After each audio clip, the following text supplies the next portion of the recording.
Matryoshka. L'identité serait donc à penser comme une relation, comme une multiplicité, comme un tout. Voilà une idée assez passionnante. Je vous propose qu'on poursuive dans cette interview avec Mona Ozouf pour aborder maintenant son regard qu'elle porte en tant qu'historienne sur la société du XXIe siècle dans laquelle nous sommes. Comment expliquer que notre société aujourd'hui soit animée par tant de citoyens au bord de l'implosion? La situation empire-t-elle vraiment avec le temps? Et sous couvert de défendre plus de démocratie, n'est-on pas finalement tenté par plus d'autorité? Nous allons donc essayer d'expliquer avec Mona Ozouf la montée des extrêmes aujourd'hui, et entre autres celle de l'extrême droite. Je pense que ce qui la favorise, c'est une demande d'autorité, c'est un sentiment de dilution globale, sentiment qu'on ne se fait plus obéir, qu'il n'y a plus d'éducation, que tout ça est largement fantasmé. Que tout fout le camp. Oui, tout fout le camp, oui, c'est ça.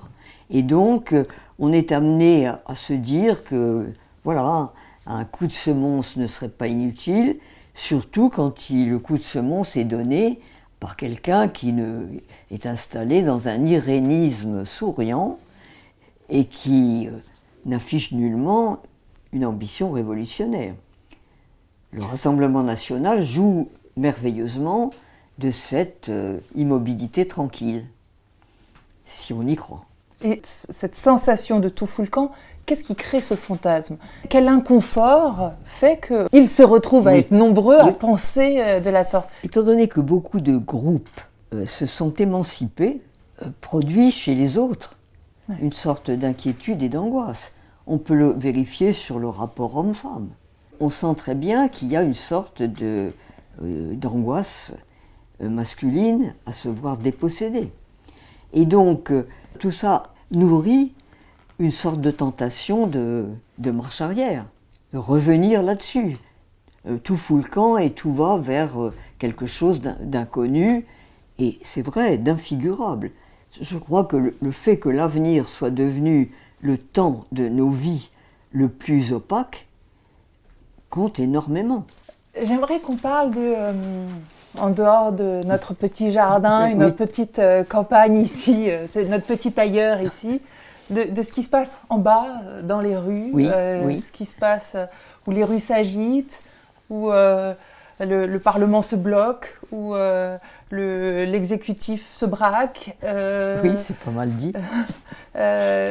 Comment ça va, d'après vous, de votre lecture? Comment va la France alors qu'elle se rapproche de sa moitié du XXIe siècle? Elle y va doucement. Comment elle va? Quand même pas. Non, encore. On n'y est pas? Non, pas encore. Je suis frappée comme tout le monde par la passion dominante des Français en ce moment, qui est le ressentiment. Tout en sachant que le ressentiment est effectivement la passion des pays démocratiques. Tocqueville l'a dit il y a fort longtemps, mais aujourd'hui ça prend un côté exaspéré qui est quand même très angoissant. Et qui peut-être d'ailleurs ne reflète pas complètement l'opinion commune. Il y a aussi tout un silence des Français, mais tout ça va possiblement vers la demande d'un régime autoritaire, ce qui serait désastreux. Pourtant, on clame une demande de démocratie. Vous dites qu'en fait, en clamant cette démocratie, mais via le filtre du ressentiment, c'est un régime autoritaire qu'on recherche dans le fond? Il y a forcément une demande de régime autoritaire contenue là-dedans, mais tout ça est très ancien. Ça naît à la Révolution française, et pour des raisons qu'on peut quand même tout à fait repérer. C'est que la Révolution française commence par une affirmation qui est complètement extraordinaire. Les hommes naissent et demeurent libres et égaux en droit. Cette sentence de la Révolution est prononcée dans un monde où les inégalités fleurissent, les distinctions fleurissent, et où on écarquille les yeux pour voir où est la liberté et l'égalité.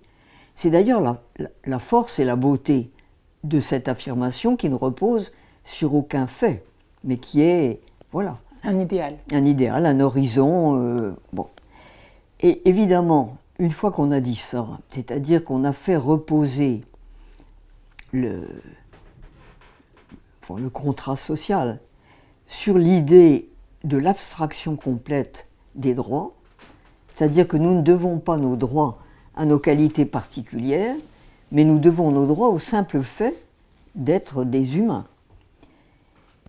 Magnifique idée, parce que imaginez que nous devions nos droits à telle ou telle qualité, à notre nation, à notre région, à notre sexe, à nos qualités individuelles, à notre intelligence, à notre beauté, à notre que sais-je. Les droits n'auraient plus dans ce cas-là aucune capacité émancipatrice, puisqu'ils seraient liés à la possession d'une qualité donnée. Donc, la sentence de la Révolution française, c'est que tout homme, entendons aussi là-dedans toute femme, bien sûr, a des droits qui sont simplement liés à ce qu'il y a de plus ordinaire en eux, de plus dénué de qualité. Et bien entendu, immédiatement, quand on a dit ça, on se heurte à la diversité des êtres. Les hommes et les femmes ne vivent pas selon des normes abstraites. Vous parliez de ressentiment. Qu'est-ce qui fait le ressentiment? Comment on explique qu'on descend la réflexion par là?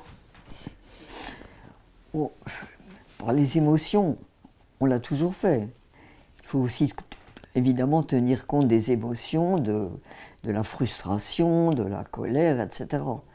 Mais malgré tout, notre objectif fondamental, c'est d'arriver à vivre rationnellement avec les autres. C'est de dégager quelque chose comme un intérêt commun, comme un sens commun. Ce sujet du sens commun, voire du bien commun. Oui. J'aimerais que vous nous en parliez davantage. Disons quand même que notre espoir est d'arriver à nous entendre. Or, pour s'entendre, il faut passer des compromis. Or, les Français ne sont pas très bons pour le compromis. Le compromis est très souvent vu par les Français parce qu'il y a un maximalisme français. Le compromis est vu comme une compromission dans notre esprit. Or, il ne l'est pas du tout. Il est une façon de trouver un terrain d'entente. Le moins mal, le possiblement moins mal. Ça, c'est français, cette C'est très perception du français. compromis comme une compromission. Le maximalisme est très français parce qu'il y a quelque chose dans l'idée républicaine qui est sans beaucoup d'amitié pour les distinctions et les diversités. Nous sommes tous très divers. La République se veut une et indivisible. Du coup, les Français sont des adeptes, des amoureux du tout ou rien. Combien de fois on entend les responsables politiques dire que telle loi va dans le bon sens, mais qu'ils ne la voteront pas parce qu'elle n'est pas suffisante. Quel blocage de la politique française si on n'admet pas les petits pas. Il y a un exemple excellent de ça, c'est le suffrage.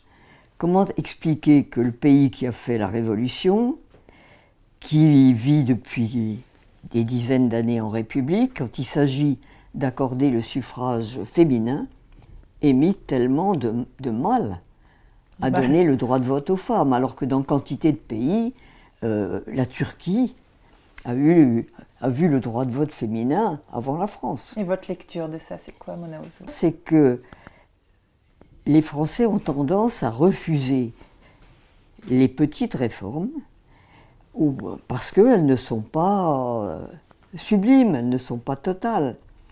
Et par exemple, à la sortie de la guerre de 14, la question du suffrage féminin se pose pour une bonne raison. C'est que les femmes ont beaucoup donné, elles ont remplacé les hommes dans divers emplois pendant qu'ils étaient au front, et donc elles ont acquis une visibilité dans la cité qu'il serait normal de saluer par l'accès au suffrage. Ça ne se fait pas. Pourquoi ? On avait suggéré que les veuves de guerre aient droit au suffrage. Les femmes le refusent. Pourquoi ? Pour une très bonne raison. Elles ne veulent pas voter comme leur mari ou à la place de leur mari. Les associations féministes qui existent refusent un suffrage qui leur paraît un suffrage subalterne. Mais en réalité, dans tous les pays où on a donné ce suffrage subalterne, les femmes ont conquis beaucoup plus vite l'accès aux élections législatives. Donc elle ne voulait pas être seconde, Oui, en quelque sorte. Elle voulait ce sublime dont vous parlez. Elle voulait tout ou rien. Ou rien. Voilà. Et donc, il y a d'ailleurs un philosophe français, très oublié aujourd'hui, qui est un philosophe de la République, qui s'appelle Charles Renouvier, et qui dit « Pour les Français, tout ce qui n'est pas idéal est misère ».